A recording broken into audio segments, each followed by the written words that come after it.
Welcome back to Just Chattin, and this is the series of videos we do on Thursday and Sunday evenings just for our own entertainment.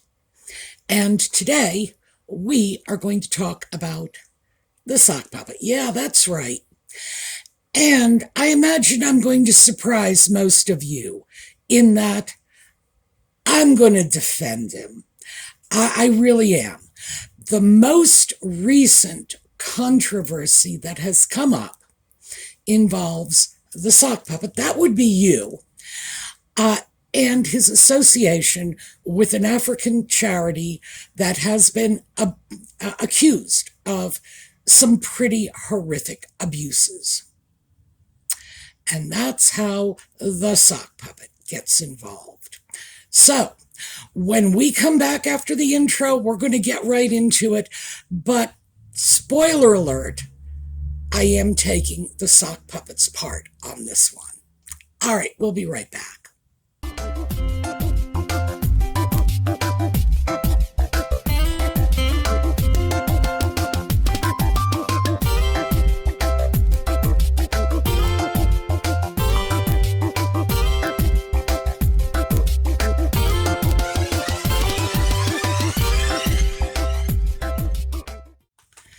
So, the controversy, for those of you who have not already heard about it, is that a watchdog group, and by the way, this is not a government watchdog group, it's just private people creating their own private group and sallying forth into that good night.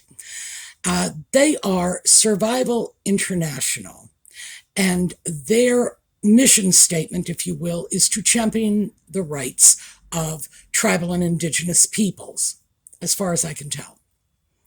And they are alleging that the African Parks Charity and the sock puppet is currently on their board of directors, but was formerly their president, although that has also been qualified as their honorary president, which is to say their celebrity figurehead. He's been involved with this organization for a number of years. The organization, the charity, in their capacity as border patrol for African parks, has been inflicting crimes, assault, abuses, a lot of things that I will get in trouble with YouTube for going into detail on. All of the articles are in the video notes if you want more information on that. And Survival International, this is the watchdog group, remember, U.S. watchdog group, apparently alerted the sock puppet to these nefarious dealings, and they're still going on. So, let's start by taking this apart a little. We need to look at Survival International to begin with. They are, as I said, an American-based charity, and they are, well, they say they are giving a voice to indigenous peoples. It's very important to remember these are largely white Americans. That is key in this whole drama. Largely white Americans. They say they had contacted the sock puppet, given the fact that they did not, make a voice call, Skype him. One has to assume it was done in writing. And yeah, that was their first mistake. Let's start off with the fact that I personally am not sure the man can read. Truly, I'm not. And even if he can read, his willingness to read what is put before him is in serious question. Now, please remember, this is the same person who went spouting off about the First Amendment to the U.S. Constitution. 45 words, by the way. I actually pulled a copy and counted. 45 words. And he had never read that. And certainly if he had read it, he would understand it. Well, okay, sorry. I'm going to take that one back. Maybe he wouldn't. First Amendment to the Constitution is, it covers a number of issues, not just freedom of the press, which seem to be the sock puppets' complaint about it, but it's written in relatively straightforward, simple English. Now, if the sock puppet came out and said, I never read the Magna Carta, I got no idea what's in it, well, yeah, it's long, it's boring, and it's in Latin. First Amendment, 45 words of simple English. And the very few words that one might argue are not necessarily simple are readily discernible from the context, or you can Google them. But that was beyond his capabilities. It did not, however, stop him from loudly voicing his admittedly ill-informed opinion of the First Amendment, which is one of the cornerstones of our rights as Americans. So we have to keep that in mind. Did they send him an email? Maybe. Did he read it? Remarkably unlikely. You know, people in his socioeconomic position usually have other people who read their emails for them. People in his intellectual position might, in fact, pick out the letters they recognize and walk away saying, yeah, I read that. I've seen 5-year-olds say the same thing. Was the matter brought to his attention? Well, I'd say, first of all, his personal attention, that's questionable. I have not yet seen a copy of whatever it is they claim they sent to him. I have not been able to count the number of words or the number of letters in each word, and thereby make some reasonable judgment about whether or not he could have even managed to comprehend it if he had managed to sound out the words. So, do I believe he was aware of this? Absolutely not. Absolutely not. It may well have gone to his office, to his attention, to some underling who read it for him. Who knows? Was he aware? I very much doubt it. I truly very much doubt it. Was he the right person to go to? Of course not. Of course not. This, well, okay, it's a sock puppet. Gosh, we got to keep walking away from the fact that it is, Harry the sock puppet. Would anyone in his position be the right person to go to? No, of course not. This is a person with no position in the government, with only at best an honorary position in this organization, Africa Parks, an honorary position at best. The people to go to would be the people within the working structure of Africa Parks. These are the people. The sock puppet might have an honorary position with the company, but does that give him the right to go out onto the park borders and fire people and say, no, you can't work for us anymore because I've heard a bad story about you? It does not. It absolutely does not. They are not within his chain of command the way they would be if he had been the general manager or, the CEO or something along those lines with actual power within the organization. He's a figurehead. Now, nobody is looking for anything from him other than to smile pretty for the cameras and help them do a bit of fundraising. So we need to separate those two things. Could this situation in any way be construed as the sock puppet's fault? Absolutely not. Is he the guy with the sign on his desk that says the buck stops here? Absolutely not. He is a figurehead. The same way Hollywood actors associate themselves with certain charities. What was Jerry Lewis's March of Dimes, I think it was, that Jerry Lewis used to raise money for? That did not give him the right to go into your local March of Dimes office and fire the receptionist if he thought that he or she was doing a bad job. And we need to be very, very clear about this. That doesn't mean there are no problems. And that doesn't mean that the sock puppet is not guilty of other stuff. So back to when I said that Survival International is largely white Americans. Well, Africa Parks is largely white Europeans, as nearly as I can tell. The violence involved was lower level. It was black on black. Most of the actual workers patrolling the borders of these parks are indigenous Africans. The people whose rights were being violated by them were also indigenous Africans. It's very hard to see a lot of racism in that. You can see a lot of things in there, but racism, I'm having trouble finding it. What you do see in there is people occupying entry-level positions, that is, patrolling the border, being given authority and presumably weapons as well. Again, entry-level personnel. And what would you expect in a situation like that? Of course, things are going to go wrong. Of course they are.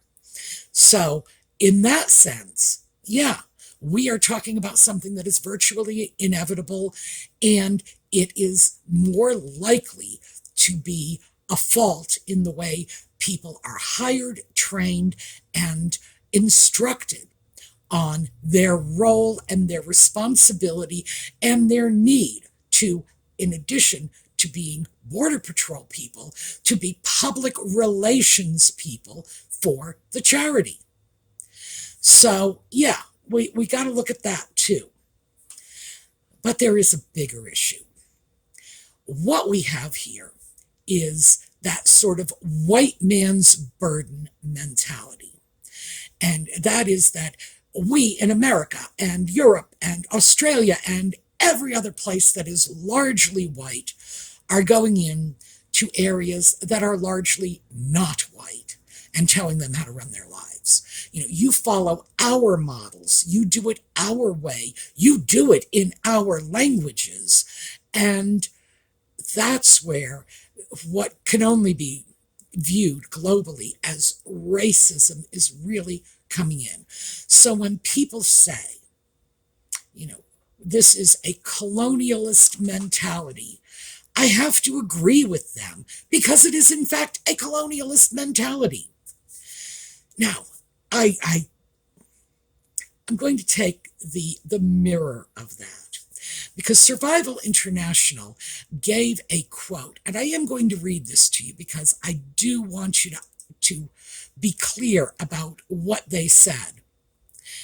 Many conservation organizations adhere to a colonialist model of fortress conservation in which indigenous peoples, far from being recognized as the best conservationists, are excluded from their ancestral lands to make way for parks and are kept out by paramilitary trained guards, leading to terrible human rights violations, the group said.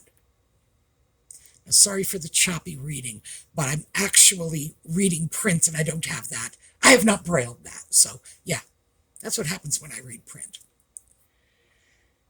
So let's look at that one little passage buried in the middle. Far from being regarded as the best conservationists, no, indigenous groups are not the best conservationists. For starters, any group of people that is lauded as living the same way their ancestors lived, remember, all of our ancestors were living like this in years past. And history has taught us that as soon as they manage to get a little bit ahead, they're going to do the same thing everybody else has done and make a mess of things. They will hunt animals to extinction. They will plant foliage that will starve out other plants or bring in disease, etc., etc. This is part of that noble savage mentality. Again, remember, white man's burden, noble savage, this notion that has been part of this inherently racist mentality that we saw a lot of it, frankly, in the 18th and 19th centuries, and it still sticks with us today because remember, this is the group defending them. They are the natural conservation. No, they're not. Really, how many of these people have actually been to universities and studied wildlife or botanical conservation? Those are the best people, the people who actually understand from a scientific point of view what needs to be done to conserve a species of plants, of animals, and at the same time factor in the global picture, because what goes on in Africa today could very easily impact Europe, Australia, Asia, the Americas tomorrow. We can't lose sight of that.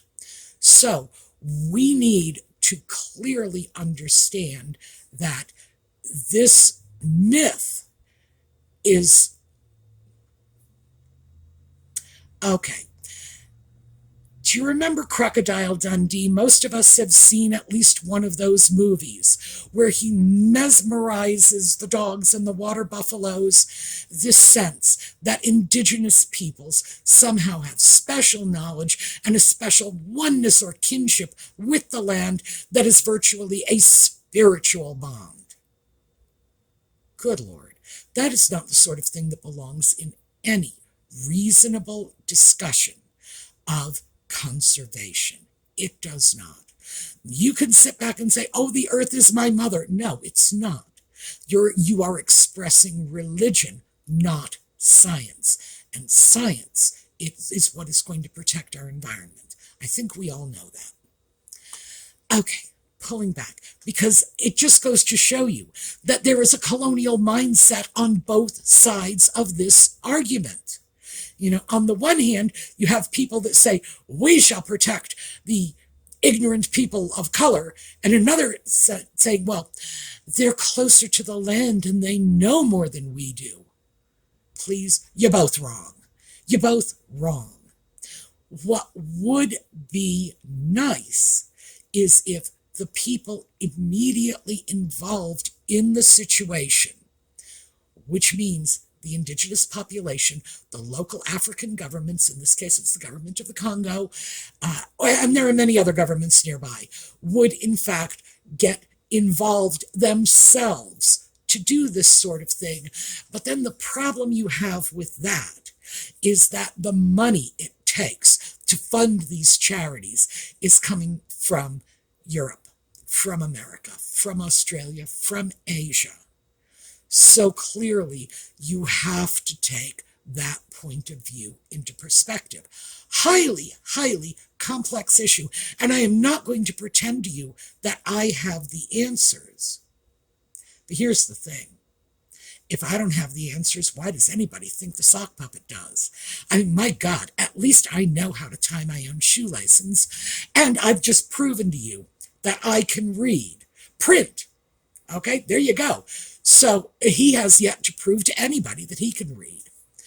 The fact of the matter is, this is not his doing. This is not his fault.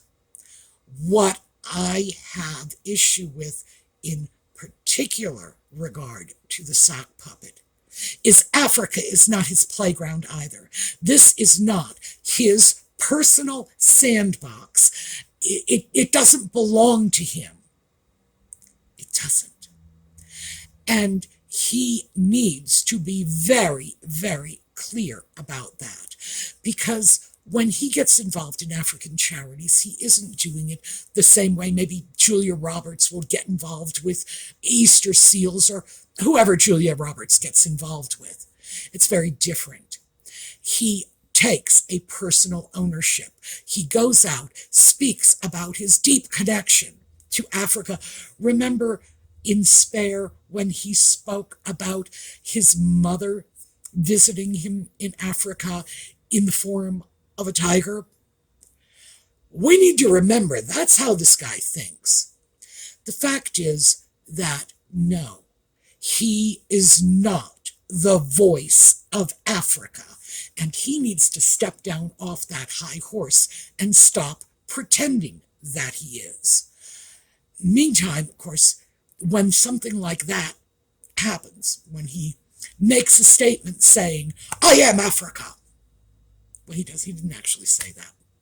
Actually, that was paraphrased from the gravestone of Lovecraft, H.P. Lovecraft.